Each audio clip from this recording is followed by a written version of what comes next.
Yahoo Mail allows you to add multiple email addresses to a single account, making it easier to manage personal, work, or other email addresses from one place.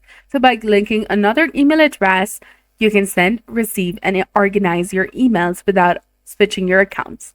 This feature is especially useful for keeping all your communications streamlined and accessible in one inbox.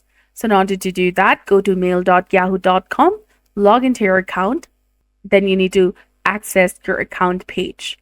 Tap on your profile picture in the top, tap on account info, click on security in the top, that is between personal info and privacy controls.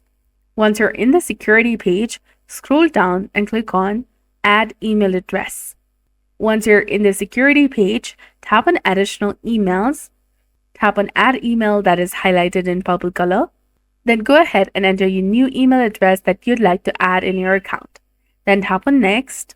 You'll have to enter the verification code that has been sent to this specific email address, and that's it. This is how you can go ahead and add email address to Yahoo Mail. So if you found this guide helpful, please like, share, and subscribe. Thanks for watching. We'll see you again in the next one.